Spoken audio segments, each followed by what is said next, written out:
Hi friends, it's आशी। जैसा कि मैंने आपको लास्ट वीक बोला था कि मैं एक और नई वीडियो के साथ में आऊँगी आपके पास में। इस बार मैं जिस लाइन्स के साथ में आई हूँ वो है अनामिका जोशी की। ये एक यूट्यूबर हैं जिनकी पोयम मुझे गाए बगाए यूट्यूब पे सर्च करते हुए मिल गई। एंड वो सुनने के बाद मुझे ऐसा लगा कि इसको तो रिसाइट करना बनता ही है, कि बेसिकली बहुत सारे थॉट्स थे इसके पीछे। कविता जो है बहुत सारे मुद्दों को, बहुत सारी चीज़ों को महिलाओं से जुड़ी हुई उजागर करती है, बताती है बहुत ही सीधे सरल शब्दों में। यहाँ रेप की बात नहीं हो रही है, यहाँ दहेज की बात नहीं हो रही है, यहाँ किसी बड़े मुद्दे की बात नहीं हो रही है। यहाँ पे उन छोटे मुद्दों की बात हो रही है जो हर घर में हर दिन होते हैं और बेस बनाते हैं किसी बड़े मुद्दे का, या दबाने का, या मैंसप्लेनिंग का, या किसी भी तरीके से किसी की प्रोग्रेस को रोकने का। ज़्यादा वक्त ना लेते हुए मैं इन कविता के ऊपर आ जाती हूँ। बेसिकली अनामिका जोशी की एक कविता है जो आज मैं रिसाइट करने वाली हूँ आपके सामने। बड़ा गौर से इन शब्दों को सुनिएगा। अगर आपको सुनकर अच्छी लगे तो चैनल को लाइक, शेयर और सब्सक्राइब करना ना भूलिएगा, और के साथ ही अनामिका जोशी को भी आगे प्रमोट करना ना भूलिएगा। देखो, तुम मना नहीं करते इसका मतलब ये नहीं कि तुम मान जाते हो। देखो, तुम मना नहीं करते इसका मतलब ये नहीं कि तुम मान जाते हो। जब साड़ी के बदले सूट पहनने देते हो और ये कहते हो कि हम तो बड़े दिल वाले हैं।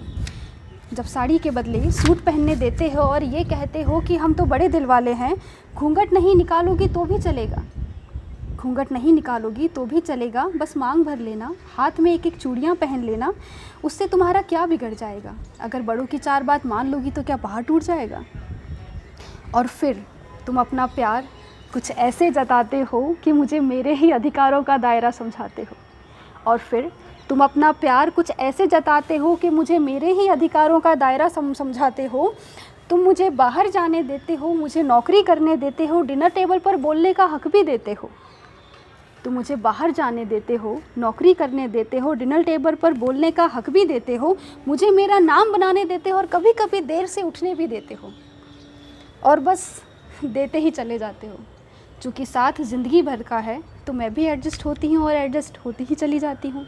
और बस वहीं पर हम सब हार जाते हैं। कैसे?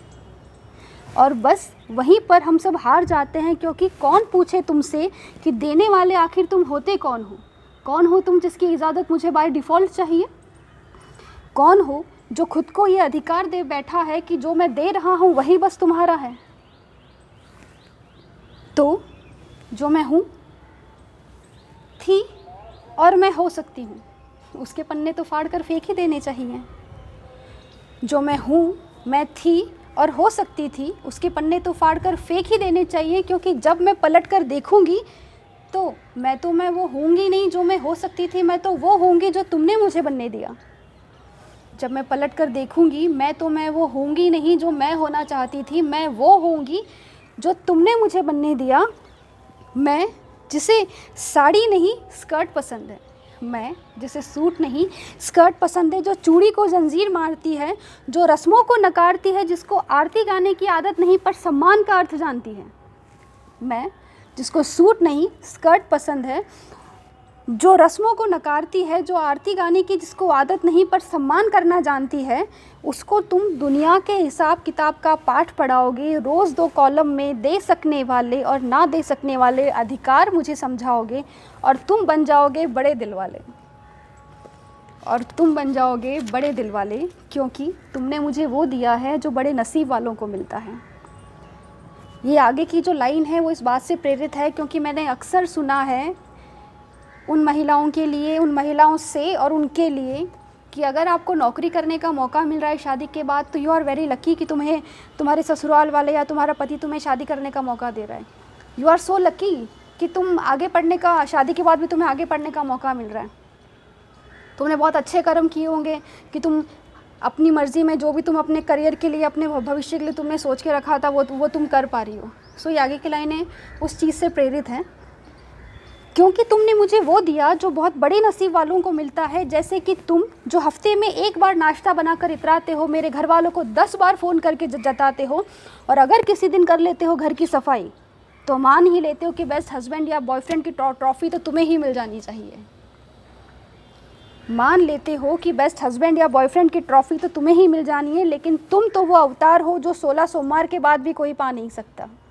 लेकिन तुम तो वो अवतार हो जो 16 सोमवार के बाद भी कोई पा नहीं सकता। लेकिन मैंने कुछ अच्छे कर्म किए होंगे जो मुझे तुम मिल गए, और मैं भी इसी भ्रम में रह जाऊंगी कि देखो मुझे कितना देने वाला पति या कितना देने वाला बॉयफ्रेंड मिला है।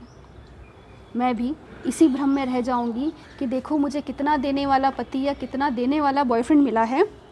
मैं भूल जाऊंगी कि ये हक तो मैंने कभी किसी को दिया ही नहीं था। मेरी जंजीर की ताकत तय करने वाले तुम नहीं, मैं खुद थी। मेरी जंजीर की ताकत तय करने वाले तुम नहीं, मैं खुद थी।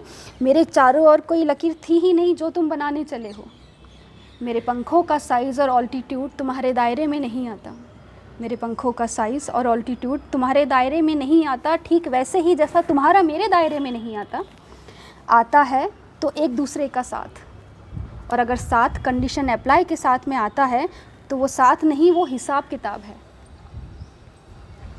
माफ़ करना, हिसाब किताब में थोड़ी कच्ची हूँ, दिल से अभी भी बच्ची हूँ। मेरी उड़ान ही मेरी पहचान है, मेरी उड़ान ही मेरी पहचान है। वो मैं स्कर्ट पहन के भरूं या साड़ी पहन के भरूं, उससे कैसे जुड़ गया तुम्हारा सम्मान। मुझे किसी ऐसी डोर से न बांधना जिसकी पकड़ तुम्हारे हाथ में हो। मुझे किसी ऐसी डोर से न बांधना जिसकी पकड़ तुम्हारे हाथ में हो। मुझे किसी ऐसी डोर से बांधना जिस पकड़ में, जिसकी उड़ान में एक दूसरे का साथ हो। और ये मैं एक तरफ़ा बात नहीं कर रही, ये बात एक तरफ़ा नहीं है, ये मैं एक तरफ़ा बात नहीं कर रही, ये टू वे रास्ता है। मेरे रिस्पेक्ट के मायने मेरे कपड़े, रस्म और श्रृंगार से न जोड़ना। मेरे रिस्पेक्ट के मायने मेरे कपड़े, रस्म और श्रृंगार से न जोड़ना। मेरी कुकिंग की स्किल्स को मेरे संस्कार से न बोलना।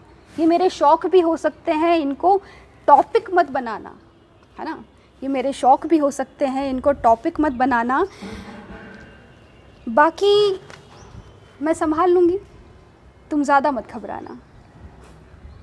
सो दोस्तों, जब आप बोलें या हम किसी को एग्ज़ाम्पल दें कि जीवन की गाड़ी दो पहियों पे चलती है, तो दोनों पहियों को समझने की ज़रूरत है कि दोनों पहिए बराबर चलें और दोनों पहियों का मान, सम्मान, अधिकार, रिस्पॉन्सिबिलिटी और अधिकार भी समान होता है। आगे बढ़ने के लिए एक दूसरे का साथ ज़रूरी है। एक दूसरे के साथ बंधन में अगर आप बांध कर रहेंगे तो ना आप आगे बढ़ पाएंगे, ना आप अपने साथ वाले को आगे बढ़ने देंगे। खैर, कोविड का वक्त है, आप लोग के पास में बहुत समय है एक दूसरे को जानने का, एक दूसरे को पहचानने का। सो बहुत अच्छा समय है, अपने अपनों के साथ में बिताइए, अपने अपनों को कॉल कीजिए, अपने अपनों के साथ में प्लान कीजिए, देखिए वो भविष्य के लिए क्या सोचते थे, क्या आप उनके भविष्य के लिए कर सकते हैं, और आप दोनों का भविष्य आप एक दूसरे के साथ में कैसे प्लान कर सकते हैं। टिल देन, अगर आपको वीडियो और अनामिका जोशी की ये पोएम और पंक्तियाँ अच्छी लगी तो प्लीज़ इस चैनल को लाइक, शेयर और सब्सक्राइब करना ना भूलें। अगले वीडियो के साथ में बहुत जल्दी आपसे मिलेंगे। Till then,